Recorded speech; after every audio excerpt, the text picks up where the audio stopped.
Welcome back to my channel. आज के video में हम रिफ्रैक्टिव इंडेक्स पे बेस्ड कुछ क्वेश्चन डिस्कस करेंगे। ठीक है, लास्ट वीडियो में हमने रिफ्रैक्टिव इंडेक्स का कॉन्सेप्ट पढ़ा था और उस वीडियो से हमें कुछ फॉर्मूलाज पता है रिफ्रैक्टिव इंडेक्स के, जिसको हम एन या म्यू से रिप्रेजेंट करते हैं। और फॉर्मूला क्या है हमारा? C/V which is equal to speed of light in air or vacuum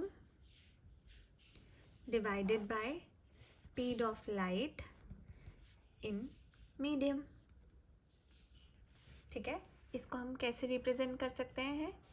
C/V से। ठीक है, एक तो हो गया हमारा ये फॉर्मूला। दूसरा हम इसको लिख कैसे सकते हैं?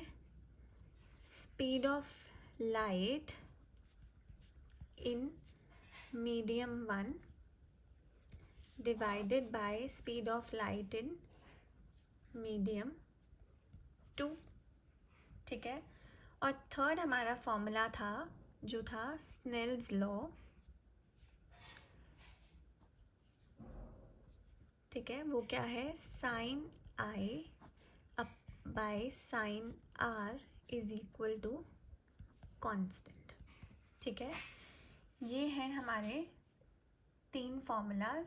ठीक है, तो अब इन पे बेस्ड कुछ क्वेश्चंस फटाफट से प्रैक्टिस कर लेते हैं।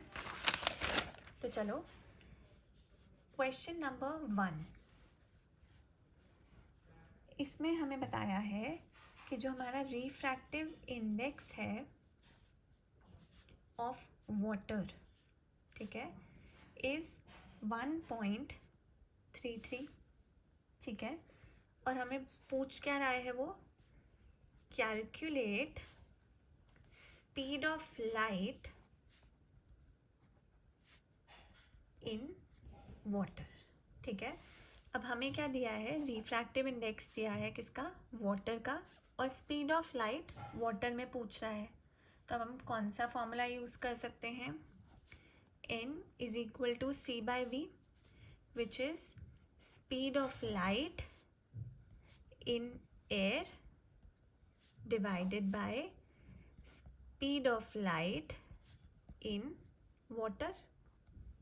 तो चलो फॉर्मूला में डाले 1.33 is equal to 3 into 10⁸ meter पर second. Speed of light in air यही होता है, और हमें V क्या है?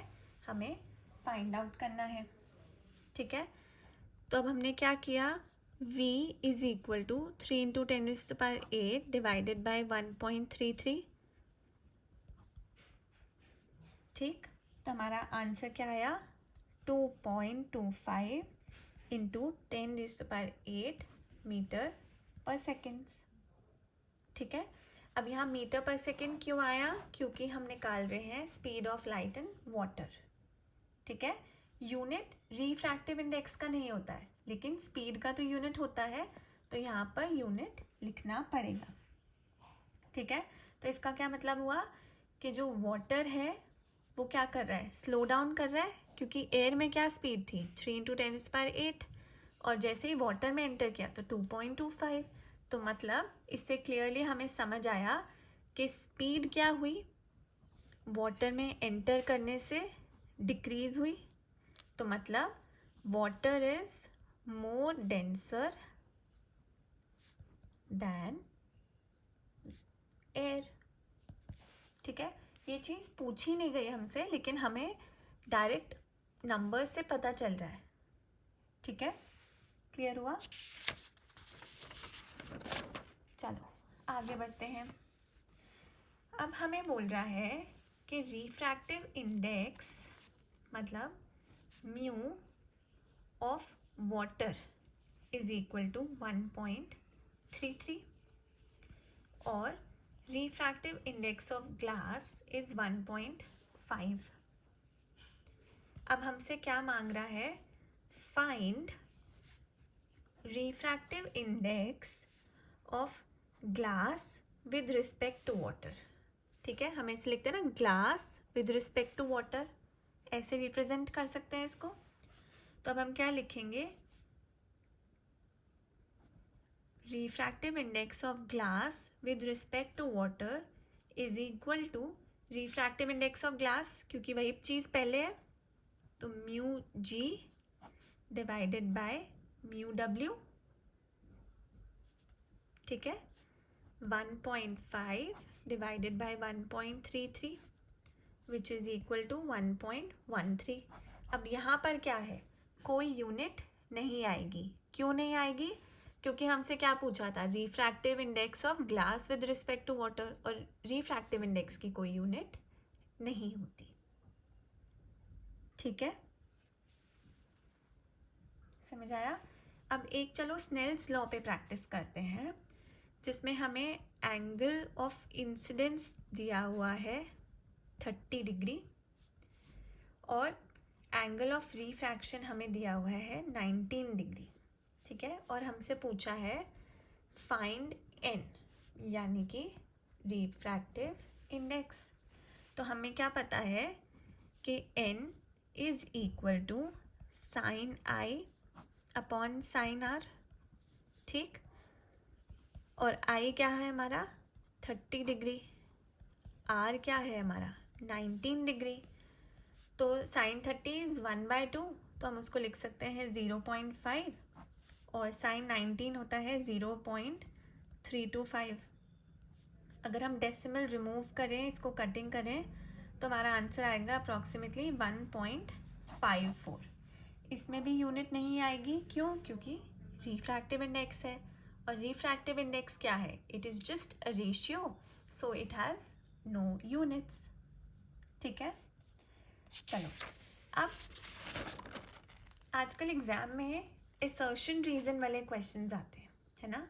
तो अगर मेरा असर्शन है कि glass is optically denser then water, ठीक है, और इसका रीजन मैं देती हूँ कि speed of light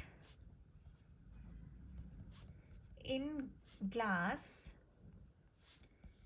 is less than in water. तो मुझे बताओ कि ग्लास क्या है, ऑप्टिकली डेंसर है वाटर से, ये क्या है, ट्रू है हमारा. ठीक है, और speed of light in glass is less then in water, ये भी हमारा क्या है, ट्रू है. क्यों? क्योंकि ज़्यादा डेंस है तो स्पीड ऑफ लाइट यहाँ और कम हो जाएगी. तो इस केस में क्या होगा कि both assertion and reason are true. ठीक है, and reason is correct explanation. ठीक है, समझ आया आंसर कैसे करना होगा इसको. अब इसी टाइप का एक और assertion है अगर मेरे पास कि refractive index of a medium depends on speed of light in it. ठीक है, मैंने बोला कि रिफ्रैक्टिव इंडेक्स जो है मीडियम का, वो किस पे डिपेंड करता है, उस पर स्पीड ऑफ, उसके अंदर जो स्पीड ऑफ लाइट है उस पर. और इसका रीज़न मैं लिख रही हूँ कि हाई स्पीड का मतलब क्या हुआ, मोर रिफ्रैक्टिव इंडेक्स. तो ये क्या हुआ, असर्शन तो मेरा क्या है, ट्रू है, क्योंकि रिफ्रैक्टिव इंडेक्स किस पे डिपेंड करता है, स्पीड पे ही डिपेंड करता है कि स्पीड रिड्यूस कर रही है. तो refractive index of a medium depends on speed of light in it, this statement is true. But क्या रीज़न सही है कि हाई स्पीड में रिफ्रैक्टिव इंडेक्स ज़्यादा होता है? नहीं. अगर रिफ्रैक्टिव इंडेक्स ज़्यादा होगा तो मतलब डेंसिटी ज़्यादा है, तो स्पीड क्या होगी, स्लो होगी. तो रीज़न क्या हुआ हमारा, फॉल्स. अब अगर क्वेश्चन ऐसा आए कि refractive index of diamond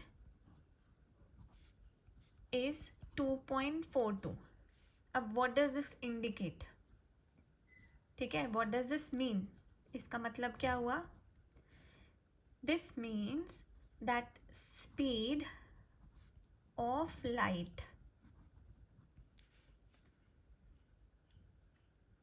slows down 2.42 times than in air or vacuum. ठीक है, मतलब speed of light 2.42 times decrease हो जाएगी when compared with speed of light in air और वैक्यूम. ठीक है, इजी लगा, समझ आया?